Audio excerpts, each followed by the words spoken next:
Hello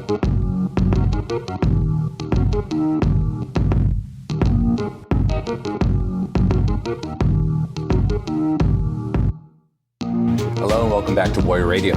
I'm Tony Balbin, and in today's episode, I sit down with Jeffrey Thompson, who is the founder and director of the Center for Neuroacoustic Research.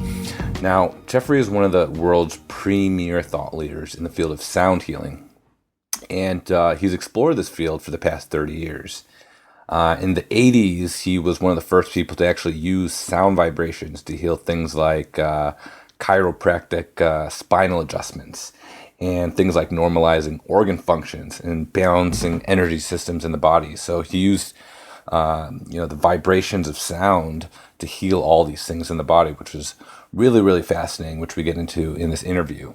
But around that time in the 80s, he ended up closing down his medical practice and creating one of the first mind exploration centers in America, which to him, he kind of looked at it as the Disney World for adults for exploring the mind, where everyday folks at that time could try out all the different exciting tools for inner exploration, like light and sound machines and EEG headsets and all sorts of devices that were really expensive back then that most people couldn't afford.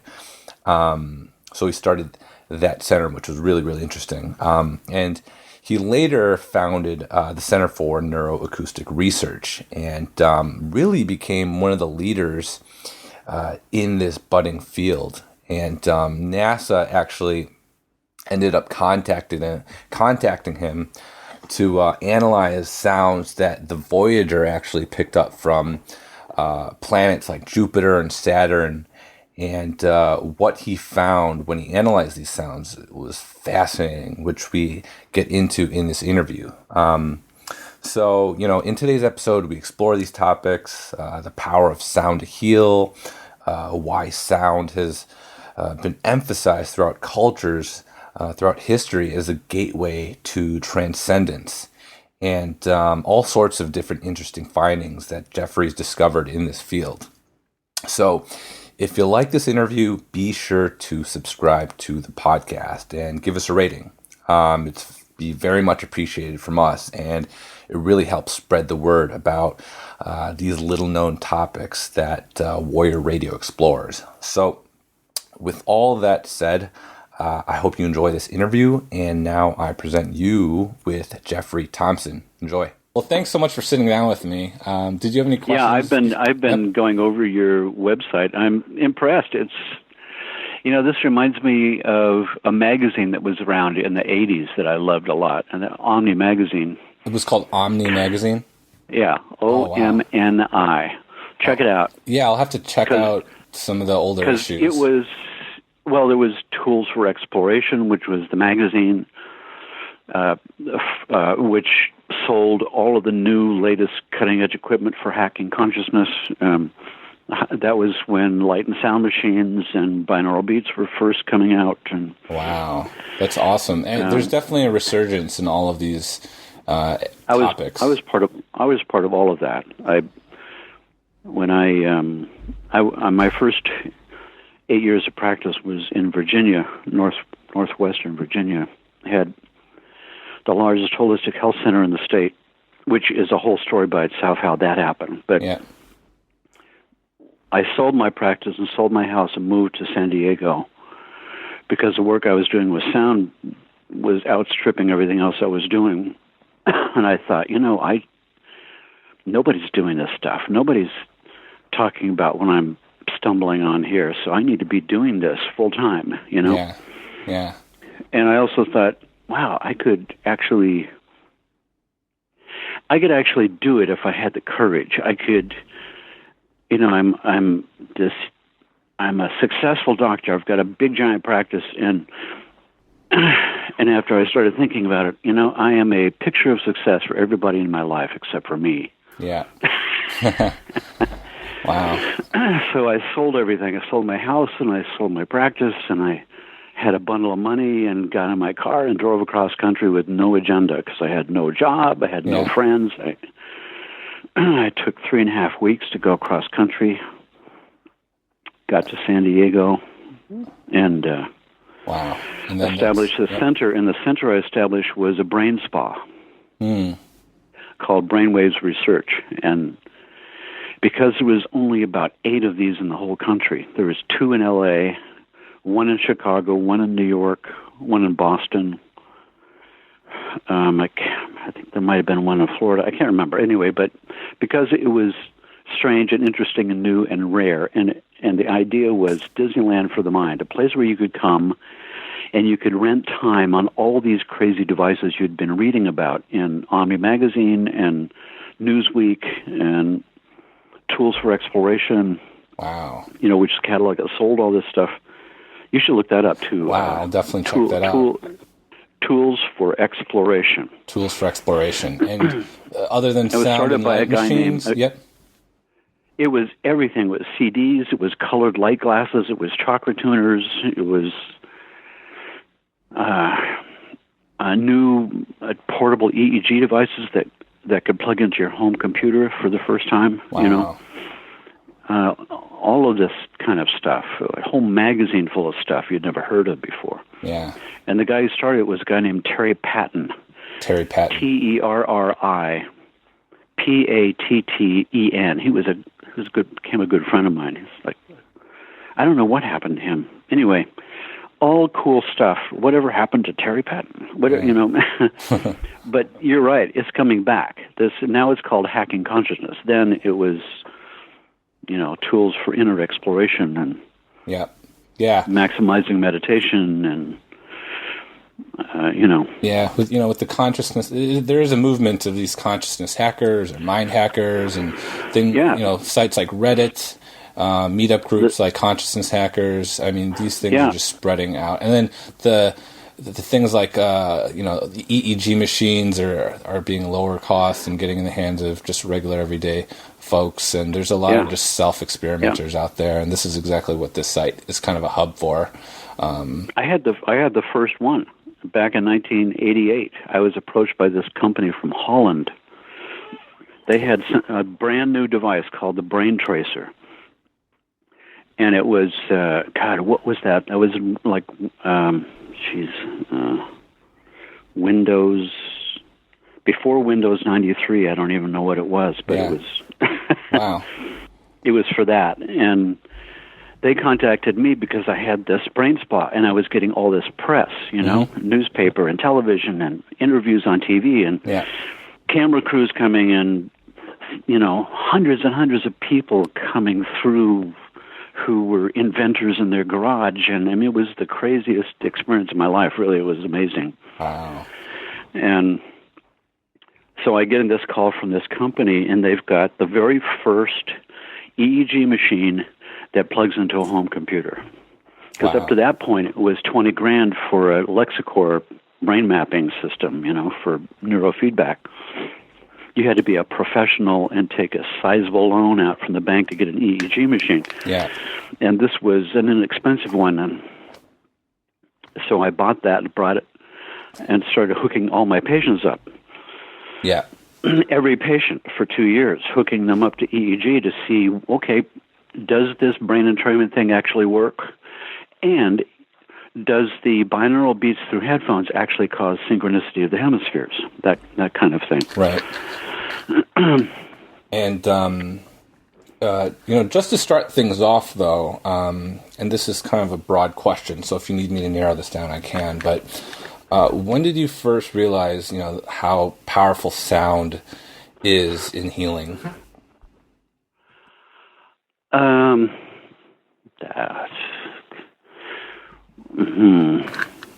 Well, I've been a musician since I was a kid, but for healing, when I graduated from school and I got into practice in Virginia, and I was making money for the first time in my life, real money. Yeah. Right? You're making real money when the credit card companies want to be your friend. Yeah, right.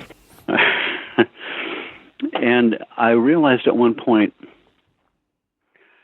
that, wow, I could do something I've always wanted to do. I could take out a bank loan and buy the best high-end electronic music equipment and make a recording studio and make it my first album. Because I've been a musician my whole life, and I went and took out my first bank loan. That was 1981, $5,000. At this point, it'd be $25,000. You know, It was a huge bank loan, and I went out and I buy all this fancy equipment, mixing boards and professional reel-to-reel recorders, and a brand new type of keyboard, which is the cutting-edge thing nobody had seen or heard of before. It was digital synthesis, not analog. The Yamaha DX7. I still have it. I'm looking at it right now. Yeah. And and so I now got the spare room filled with recording equipment. And my wife at the time wants to know if I'll work on her back. So I pop open my portable table in my spare room like I always do, slap her on the table, and the next thing I realize is, wait a second, I've got somebody on a treatment table in a recording studio. This is a setup. Wow. And I was thinking, I wonder if I could make a chiropractic adjustment with a sound wave. Because each vertebra is a different shape, density, and mass, just like a bunch of different wine glasses. So I should be able to figure that out. And at the time, I was using applied kinesiology, muscle testing, which is basically a feedback system for if the body is being stressed or not. Anyway, so the idea is I'm pushing the vertebra in different directions. And if I push the vertebra in the direction that it's out, I've just made a bad situation worse, and that fires signals to the brain, and the brain has an alarm response to that. And in that moment, all your muscles lose their strength because the brain is diverting its attention to the back because it could be a threat to my life. So when I push in the correct direction on the fifth lumbar, any muscle I test gets weak. Now that I've got pressure on the vertebra and the muscle is weak, I can start playing different tones on my keyboard and watch that muscle start getting stronger as I approach the correct note. And with electronic keyboards, you can tune between any two notes by 100 steps with a digital readout, so you can get very accurate with the frequency that you're generating. So each one of those divisions is called a cent, 1/100th division of sharp or flat. So I start adding cents until the muscle is completely strong again, even though I'm putting pressure on the vertebra. And what I'm realizing is that I'm putting pressure on the vertebra in the direction that is out. That causes a stress response. The brain freaks out. The muscles get weak. I play the correct tone that fixes it, and the brain is going, wow, I'm stressed out by this, but I'm also getting what I need to fix it at the same time, and the two cancel each other out. So the stress response disappears. And then I put one half of a set of headphones over her back and cranked the sound all the way up and left it there for 2 minutes, and it worked. Wow. And my life changed. That was a nexus moment for me. Right. Because I realized that I had just created the ultimate low-force chiropractic technique. Yeah. Adjusting vertebra with sound waves. And I brought that right into my practice. And at that point, I was seeing 40 patients a day and had a big staff. And so for 8 years, I did that. And I started realizing I'm affecting organ function when I'm affecting this vertebra because they're linked in together through the nerve network. So I started thinking, okay, could I affect organ function with a sound wave? So I started experimenting with that. And I had a blood lab. We did blood studies for nutrition. You know, what kind of nutritional things do you need based on your blood? So I could see your liver enzymes changing by exposing your liver to certain frequencies, or your kidneys, or this or that. Then I realized you could affect acupuncture meridian points by testing the point And then doing the same thing, you can stress the point out to see if it's active. Then you can start playing tones until the stress response neutralizes. Now you've got the frequency for that acupuncture point. Excuse me. The key moment was where I had a bright idea. Now, I have this kind of strange relationship to the universe. It communicates information to me in my dreams. Yep. So I'll wake up in the middle of the night with this dream I'm having. And I realize when I wake up, this is no dream. This is something else. This is my collective unconscious mind biocomputer churning information and popping up a new answer, Yep. So this one was a realization that the brain is an organ. And with the other organs, when I would expose that organ to its kind of fundamental frequency, that organ would start to normalize its function. And so what would happen if I did that with the brain? And on the heels of that was, how would I find out what's the frequency for the brain? How am I going to test it out? And the solution was, and this is what the dream was. In the dream, my approach is the brain is the master control of all the systems under the hood. It's the autonomic nervous system that controls all the systems. It tells all the organs and glands and biochemistry and meridians and chakras and everything what to do. It synchronizes and coordinates the whole system, makes it work. So if the brain has a problem, or if that portion of the brain has a problem, then every system it controls has a problem. You follow me? Exactly, yep. If the autonomic nervous system is out of function by 5%, then all systems it controls can't be better than 95% function. Because who tells them what to do and synchronizes them all is off by 5%. So, in the dream, I had a revelation that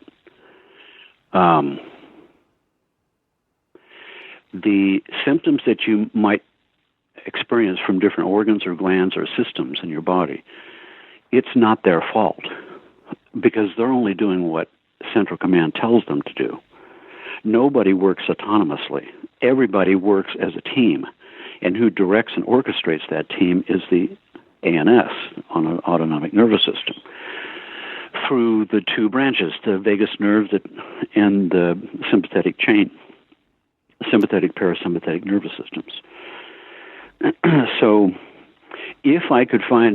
one way to find the frequency for the brain would be to test all these different body systems, find all the imbalances you can find, don't fix them, use them as something to observe, find a frequency for the fifth lumbar, see if the same frequency works for the ninth thoracic.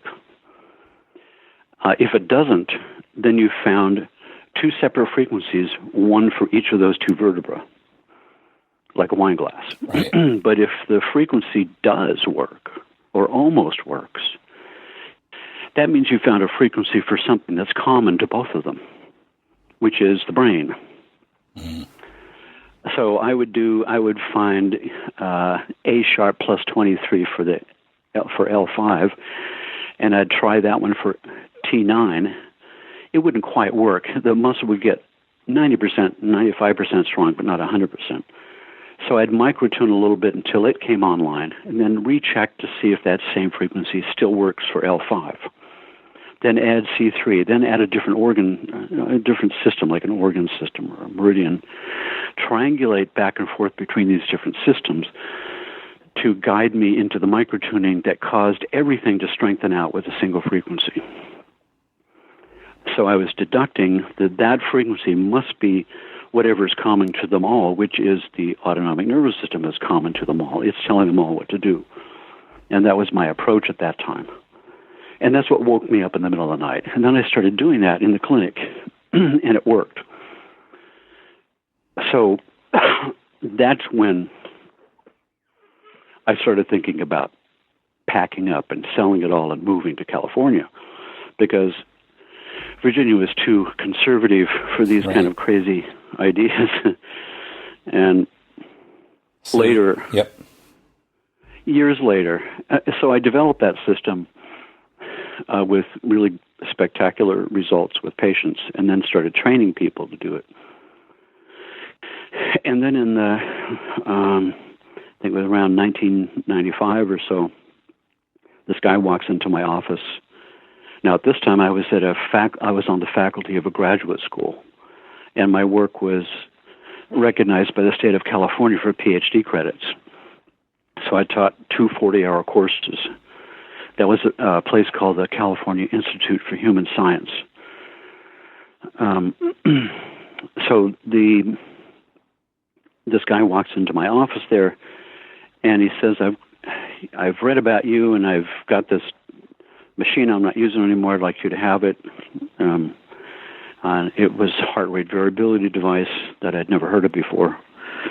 He gave it to me. I wanted to know how much you wanted. He said, no, I just give it to you. So that's another example of like the universe manifesting something and knocking on your door. Right, yeah. I realized that, so I read up about this device. So here's the heart rate variability was a snapshot device. It took 190 heartbeats and then crunched numbers and popped up these screens that would show you how your sympathetic, parasympathetic nervous system were functioning. That's the beauty of heart rate variability. It uses heart rate respiration to analyze the system that controls heart, which is the sympathetic, parasympathetic.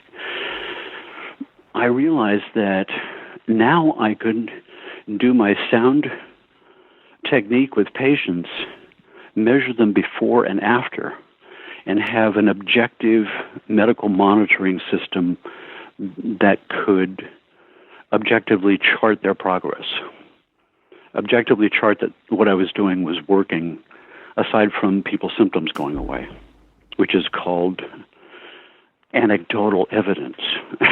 Right. So then I started calling around these heart rate variability companies because I wanted a real-time heart rate variability. I didn't want just a snapshot to show me that what I was doing was working. I wanted the heart rate variability to show me what frequency to use instead of muscle testing. Because I'd been searching for something that could replace muscle testing, because I wanted the system to, I wanted holistic health more in the mainstream. And you're not going to get into the mainstream with muscle testing. Yep. No matter how accurately you can describe the neurophysiology of why it works, you know.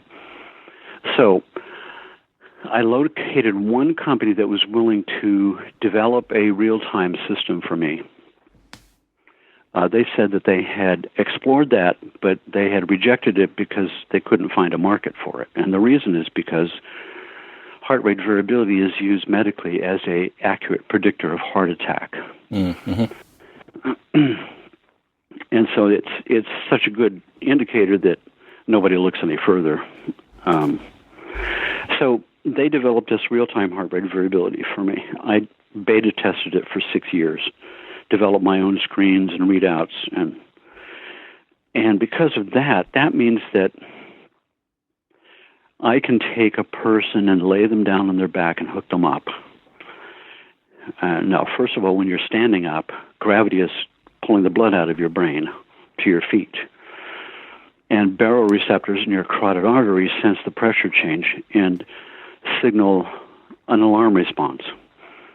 And that turns on your sympathetic system and kicks your adrenal glands and raises your blood pressure just enough to equalize the pressure. So we all walk around with a little bit of higher blood pressure than normal to equalize the gravity stress. But when you lay down, no more gravity stress. And the heart rate, respiration, and blood pressure should reach their lowest baseline in 3 minutes. And that means that who controls them should do the same thing with the heart rate variability. I should be able to see when you lay down a bit of a sympathetic dominance, and that should collapse within 3 minutes to homeostasis, where sympathetic, parasympathetic are equal and neutral. and all your energy is back in your reservoir, and your zero stress point in the ANS.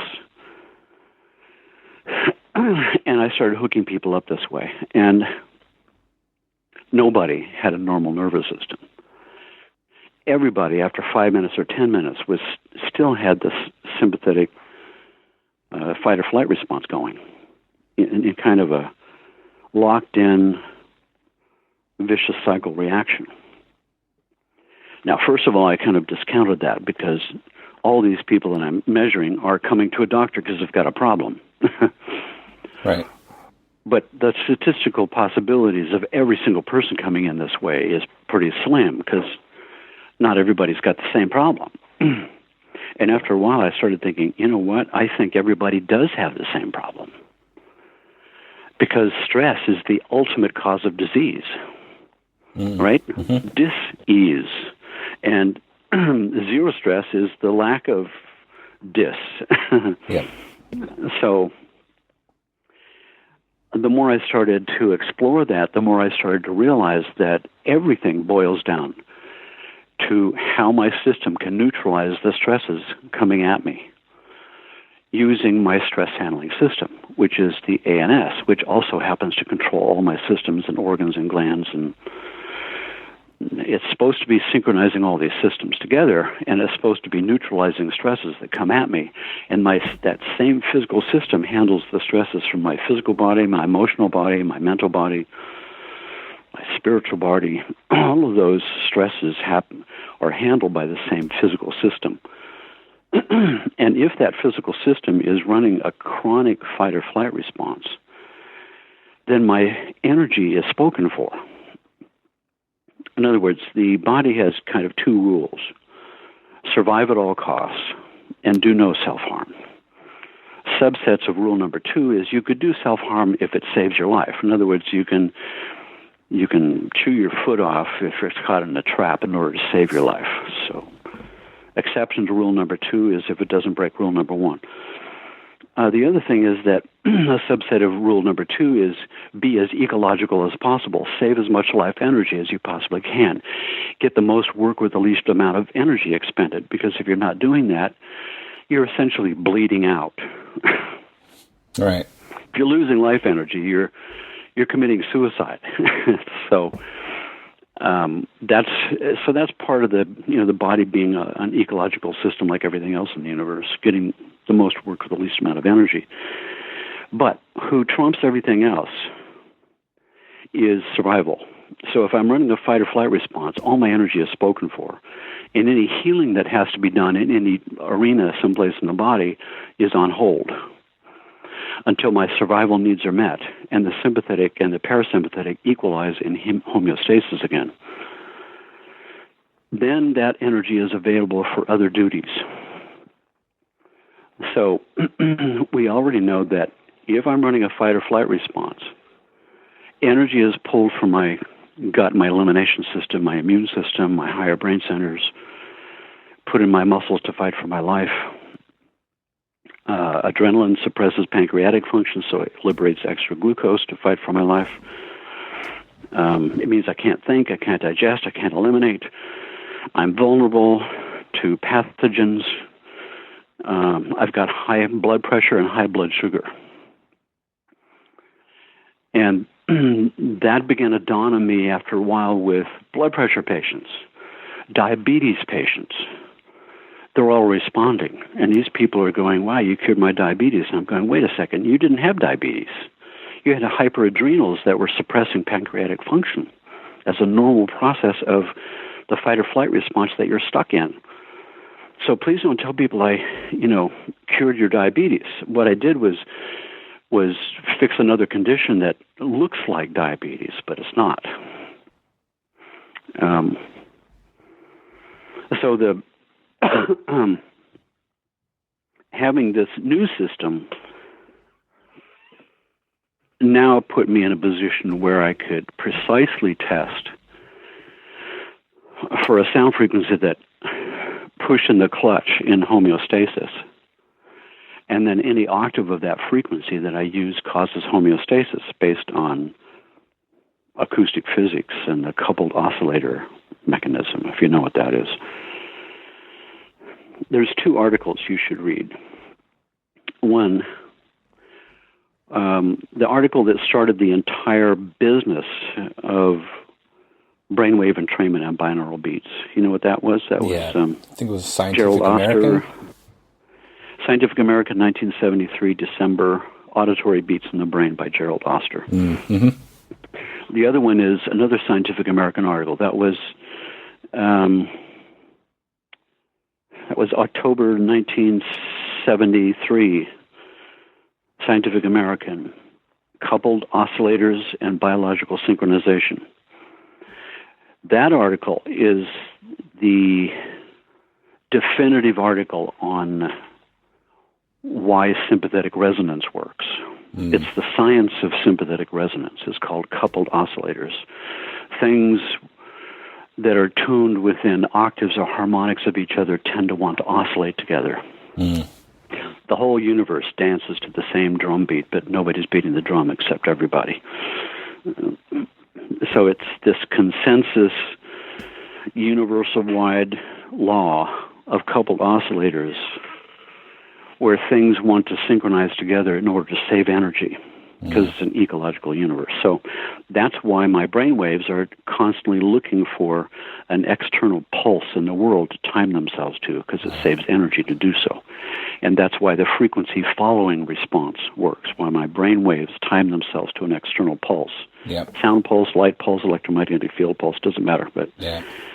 Well, in your, I've read that, you, for your process and your system, you'll record a patient and then you you pitch shift it up and down by multiples of 2 with octaves to affect different types of tissue. Can you talk a little bit about this? Because that's based on this law of coupled oscillators. It has a law of octaves and a law of harmonics. So if I ping the wine glass and I hear that note, that's its fundamental resonant frequency of that shape, density, and mass. Then I'm going to sing that same note. And if I sing loud enough, the wine glass will begin to visibly vibrate. And if I sing really loud, like an opera singer, I can shatter the wine glass.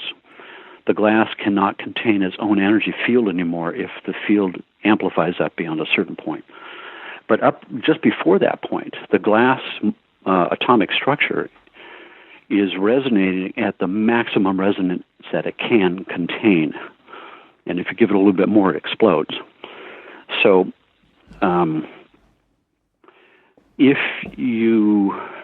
so that means that if I ping the wine glass and I sing any octave of that note, the wine glass will vibrate. Double the frequency or cut it in half. Theoretically, or mathematically, or according to coupled oscillators, to infinity in both directions. That means that if I continue to expose this wine glass to higher and higher frequencies of its own fundamental note, eventually I'll go above the top range of hearing at 20,000 hertz and continue going. I'll go into television and radio and shortwave and X-rays, and eventually at 45 octaves I'll be in a color frequency range, angstroms, which means there should technically be a precise angstrom frequency vibration of color that's an exact octave of the frequency that pinged the wine glass. And if I had a device that could shine an exact angstrom frequency color on the wine glass, I should be able to make it vibrate. That's what I would call scientific color therapy. And I tried to pursue that. I met this physicist, and we were trying to come up with a way of creating a device for that. Anyway, so the interesting thing, though, is if I go the other direction, if I start lowering the octaves until I drop off the lowest range of hearing at the bottom of 20 hertz, I can still calculate a whole bunch of different lower octaves below hearing on my calculator. And those frequencies now are brainwave frequencies, very precise ones, accurate to a few decimal points. Beta, alpha, theta, delta, epsilon, which I stumbled on in 1989 or something with that EEG machine that I got from Holland. I was noticing patients' brain waves were entraining to the delta frequency that I was entraining them to, but dropping below that. So the amplitude is going right off my screen. And I'm thinking to myself, well, wait a second. There's not supposed to be anything below 0.5 hertz. So what is this? And then I started searching, is anybody noticing below delta brain activity? And even to this day, the answer is no. Well, actually, not completely. Just a year ago, something was showed up. But then I did 2 years of biofeedback work with a practitioner who used to be a student of mine. So I had access to some pretty sophisticated brain mapping computers. I asked her that question. I asked another guy I worked with, too, who's a neurofeedback guy. Have you ever noticed below delta activity? And they both said no. And they both said, but I wouldn't be able to see it even if it was there. Why? Because the software limits the lower range of brain activity that it shows at 1 hertz. Yeah. I'm going, oh my God, that is the human condition in a nutshell right there. Because you've been taught that it doesn't go below 0.5, you don't need to display it. Right. That means if it's there, nobody's going to discover it unless they have a cheap machine that I got from Holland, which doesn't have the barriers. Yeah. So I called that epsilon, the next Greek letter down from delta. And when I saw this brain activity show up with patients, they, when the session was over, they all had stories that they had to tell me. I mean, they were out of their body, floating through the ceiling. They went home, found their keys. They had precognitive experiences. They had spiritual revelations. I started calling that ecstatic states associated with below delta brain activity. Anyway, to get back, when the vibration sense is separate from hearing. It's the network is 4 skin sensors sensitive to vibrations that communicate to the posterior cord, which is vibration sense, to neurons in the brainstem. And those 4 skin sensors, their sensitivity across all 4 is 0.3 to 500 hertz. So that's what the body considers to be vibration sense. Above and below that, the body doesn't experience it as a sensation, as a vibration sensation. You might experience it as heat or cold or something. But so that means that I've got the sound table that I developed with low-frequency transducers that produce frequencies between 20 and 500 hertz. So we can activate that system. And if I play frequencies around 500 hertz, you feel it in your skin. And if I start dropping the frequencies down, you'll start to feel it in your muscles, a different body density, different wine glass. And as we continue to bring this frequency down by octaves, down in lower ranges, you'll feel it then in your tendons and ligaments, discs. Then you'll feel it in your bones, a bone conduction octave. That's what bass drum and bass guitar are tuned to. And further down than that, you'll feel it as fluid streaming. It's like energy moving through the ocean, creating waves. The water is not moving. The wave is the energy moving through the water that makes the energy visible. So you can cause cardiovascular fluid streaming or lymphatic fluid streaming, or CSF streaming with really low frequencies. And so that's this idea of octave ranges activating different body densities. So when I do treatments with patients, I use a 5-octave spread so that I can target everything simultaneously. But it also means that I could create a soundtrack to do a different type of acoustic massage through a sound table. The massage could move around your body and move successively inward We could massage your skin and muscles and tendons and discs and bones and fluids and then back out again. Wow, that is amazing. And why, so just to clarify, so at first you're just trying to find that note that kind of produces that shift in their autonomic activity and sort of brainwave pattern. There's a key place. Homeostasis is a key to health. Mm-hmm. If you can't get to homeostasis, you can't be healthy because you're burning up all your resources. You have to get the rest. You have to have an off, a zero stress zone, a sanctuary. And you can't heal if you're in a fight or flight mode because the energy is spoken for. So once your survival needs are met, that is the beginning of civilization. That is the beginning of the appreciation of art and beauty. That is, thinking and writing and all of those things come from survival needs met. I had a personal experience with that. I went on a big hike in a wilderness area of Hawaii on Christmas Day, way back when. And it was beatific. It was amazingly beautiful, spiritual, until I got lost. And instantaneously, nothing was beautiful anymore. It was sinister. It was terrifying. So it's this, the homeostasis is the key of a lot of things, including spirituality. If I want to access higher planes of more subtle zones of consciousness, which with whatever means I'm trying to do it with, except for maybe psychedelics, was kind of commandeer your whole system. If I'm trying various different types of meditation or mindfulness or whatever it is, if I'm running a fight or flight, then most of my energy is spoken for.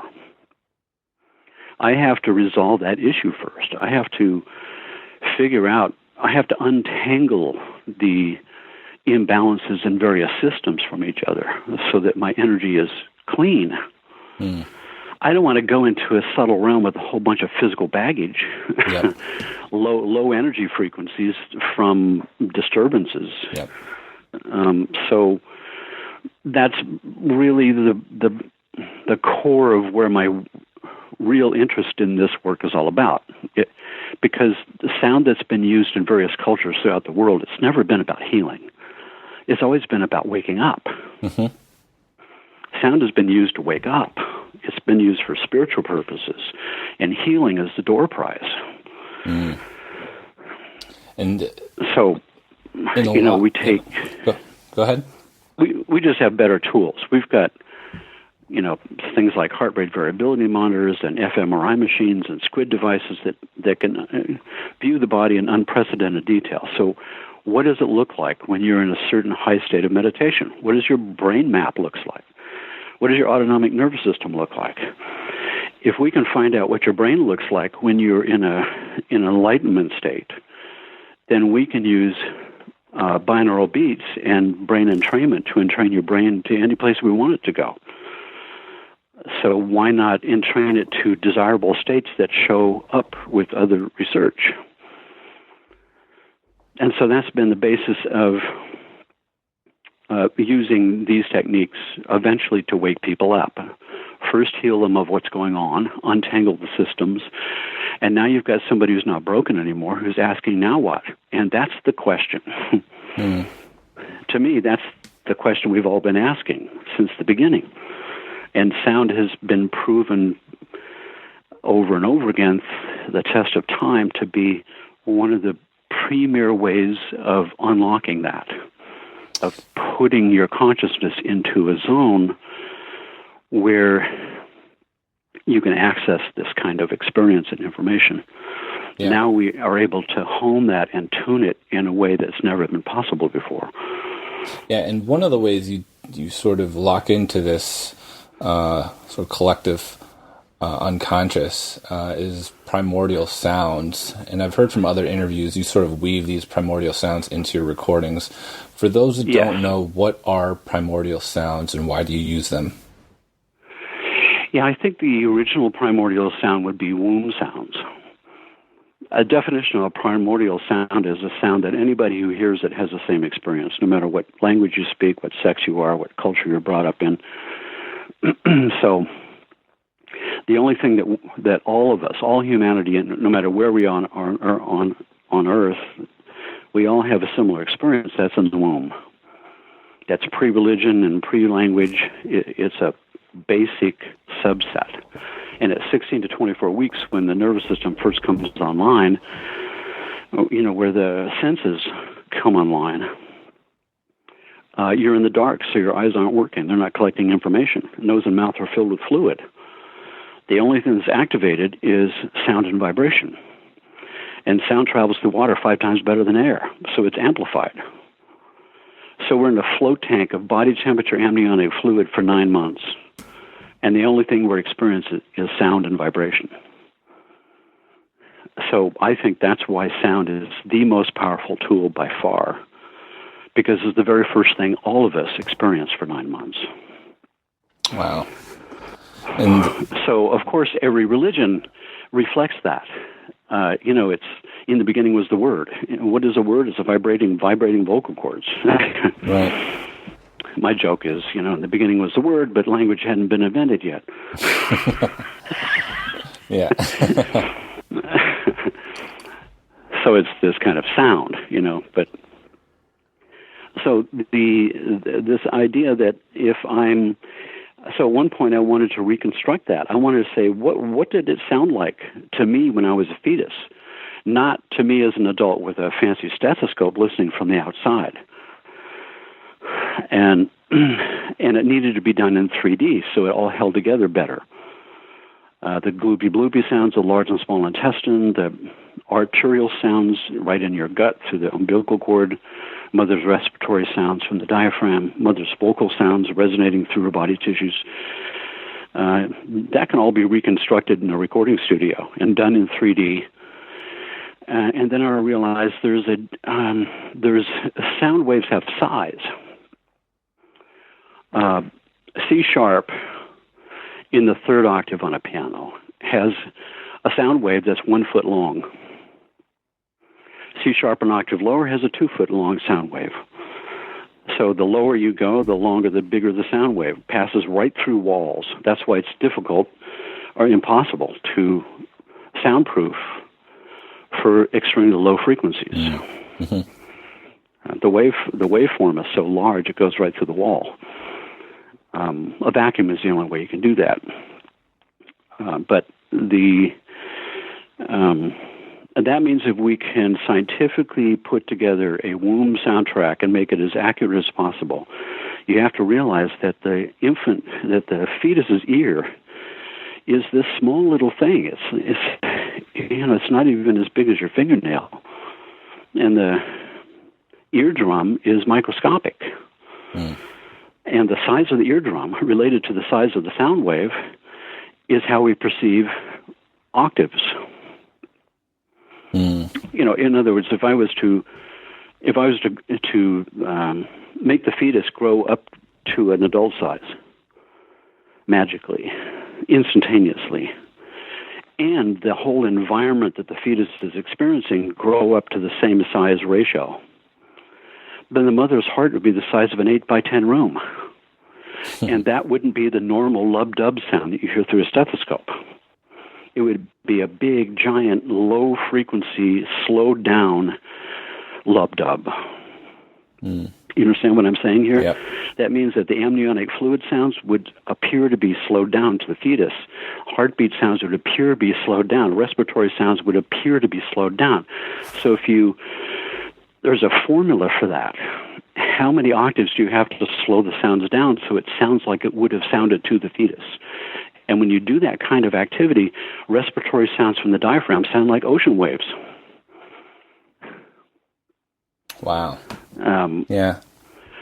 So that means that, and then about the same time, I was doing re-scripting work in the unconscious mind with my patients. I'd have them speak out the self-defeating belief system, and I'd play it backwards and erase it from the unconscious mind. That was a technique I learned from Rich Bandler, the guy who developed NLP. NLP, yep. he uses a phobia technique where he hypnotizes you and has you run the traumatic episode backwards in time, run the film backwards faster and faster, and something about that erases the emotional charge off your unconscious. So I use that with sound, having you speak that and reverse your voice backwards and play it in all kinds of different speeds so only your unconscious mind can recognize it.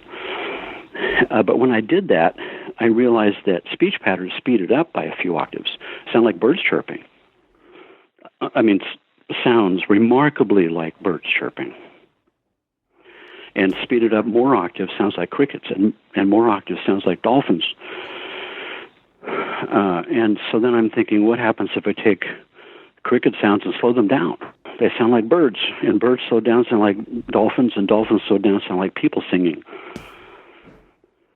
So I started incorporating that into my soundtracks. Cricket symphonies played in all kinds of different speeds on my keyboard. You know, the cricket sound slowed down by 5 or 6 octaves sounds spacey, like a spacey choir or something bizarre. Yeah. You know, I did that one in 1990. Whales and dolphins spread across my keyboard and played like madrigals. Wow. That kind of thing. Tibetan bowls. A symphony of Tibetan bowls. What were some of the results that some of the listeners would describe with some of these newer sounds that you introduced? Here's what I was seeing was, if I take I did a 7-tape series with Louise Hay at 1990 using that technique. She said, I love myself. And I speeded up and slowed it down until it sounded like birds and crickets and dolphins and ocean, and mixed it with dolphins and ocean and crickets until you couldn't tell which is what. So it's called audible subliminals. You don't have to lower the volume down of the subliminal statement until you can't consciously hear it. You can consciously hear it. It's right in your face, but it sounds like birds. Your unconscious can still understand what's being said, but it's a different way of doing things. Wow. So that means that if I hear my own voice speeded up and slowed down, so it sounds like birds and crickets, and I take crickets and birds and I slow them down and speed them up and do different things to them, they all start to sound like each other. Speed variation is masking the fact that it's all connected. It's all the same thing at different speeds and different sizes. And then I got this call from this guy from TRW, who worked for NASA and JPL, who had these space sounds, vibrating ion fields, interaction between charged particles of the solar wind striking the ionosphere of the planets. And Voyager I and II recorded those vibrating ions because they happened to be vibrating exactly within the range of human hearing, 20 to 20,000 hertz in space. So, you know, the scientists are going, well, I don't understand. There's no sound in space, so why are vibrating ions vibrating only within the range of human hearing? That doesn't make any sense to me. What's going on? Wow. And the recordings that came back sounded like what? Crickets and birds and dolphins and Tibetan bowls and choirs singing. I mean, it was the same thing as speeding up voices and slowing them down, or speeding up nature sounds. There's something primordially recognizable in the unconscious mind to these sounds. They have a way of awakening that conscious animal deep in the unconscious mind. And when you do it with your own voice, the harmonic overtone patterns of your voice are deeply recognizable. They're like a fingerprint. So if I listen to my voice singing my fundamental frequency that awakens homeostasis, and it's coming through my cells in the sound table, and it's slowed down so only my unconscious mind can recognize it, who's recognizing it? What is it in my subconscious mind that's waking up and saying, oh, I recognize that set of harmonics and overtones because I participated in designing the system that produced it. right? There's Yep. this biological, organic intelligence that knows how to grow my body out of two cells, differentiate the tissues, and make them all run on automatic without me thinking about it. And that's me. That's a true part of my biological identity that's working right this very second as we talk. And if I take nature sounds and start messing around with them, that same part, except deeper, a collective unconscious part of my mind that's deeper in the basement, that part wakes up and goes, oh, I recognize those sounds because I participated in designing the biological ecosystem of the planet that my body grows out of. And so what happens when we hear these space sounds? When you listen to these space sounds, something on the tip of your tongue the whole time is going, I recognize this, but it's not possible because it's from outer space. Right. But it's a deeper level in the basement of the collective unconscious mind that knows how to grow a solar system that the planet's grown out of, that my body's grown out of. Wow. So now it's let's get some recordings from distant galaxies and nebulas, because that's going to be a deeper part of the collective unconscious. I reconnected with this guy who got me the space sounds, and we started, because he was the guy who was the head of the program for the Mars mission, the first Mars rover mission. And then he was the head of another system called the Compton Gamma Ray Observatory, a big observatory shot into orbit around Earth to look for gamma ray bursts, the most powerful single flash of light in the universe, containing all the energy of all the suns in a whole galaxy in less than a second, from an area of space where there's no galaxies. Most enigmatic thing in astrophysics. Now they think they know what it is, collapsing black holes, emitting a burst of explosion. But they go further and further back in time. That's the furthest back in time we've seen in astrophysics is gamma ray bursts. And the oldest gamma ray burst, which dates back to 300,000 years before the Big Bang, or after the Big Bang, the oldest thing ever recorded. He had that data, and I converted that into sound. So now when you listen to that thing, what level of your collective unconscious is waking up? The part that knows how to design a universe. Wow. But these now are fantastic tools for accessing deepest states of meditation, because that's what meditation is all about, expanding your consciousness to realize that you're being fooled if you think that your body is who you are. Right. When you expand your consciousness beyond your body, you encompass the planet, you encompass the solar system, you encompass the galaxy, the universe. That's expanding consciousness. And I think this is a tool for helping that process. Wow. And just because we're constrained with time, I usually ask a few of these random questions at the end. But for those that want to learn more about sound healing and whatnot, is there any books that you'd recommend if they wanted to get more into this field?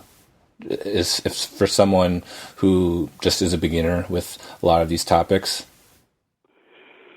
Brain entrainment or brainwave entrainment, or just sound healing? Sound healing, I don't know off the top of my head who's written a comprehensive book on sound healing. I've got one that'll come out next year, but that's more about the story of my process. Yeah. And sound healing in general, as we've been discussing. Yep. Tibetan bowls and bells and gongs and how those work and why they work and things like that. Yep. And as far as maybe books, is maybe that was transformative in your own life, personally? For me, it was actually what did it for me was Megabrain by Michael Hutchinson. Mm-hmm. That really turned my head around. Yeah. And then he and I became friends. And when his second book, Megabrain Power, if you go get that book, there's a cool picture of me in there with my sound table when I'm young with brown hair. Nice. Well, awesome. And if people want to learn more about you online, where can they find you? The website is scientificsounds.com. Sounds with an S. Sounds with an S. Awesome. The thing is that the website is down because our server had a server crash, and they lost our website, so we're rebuilding it. Oh, yep. It's going to take another few weeks. Meantime, if they want to more information about what we're up to, they can give a call to the office. Awesome. And that's 760-931-5333. All right, that was Jeffrey Thompson. I want to say a special thanks to him for sitting down with me. And if you like this interview, be sure to check out his site, scientificsounds.com. He's got a lot of interesting articles that explains further some of the things that we talked about in this interview. And it'll help you take, sound healing to the next level. And if you enjoy this interview, be sure to subscribe to our podcast, Warrior Radio. Subscribe, give us a rating, and let us know what you think, just because it helps grow this project, and it gives us feedback on how we can improve it, and it also just gets the word out to help get these little known topics that we explore out into the world. So with all that said, I want to say thanks for sitting down with me, and I will see you on the next one. Take care. Bye.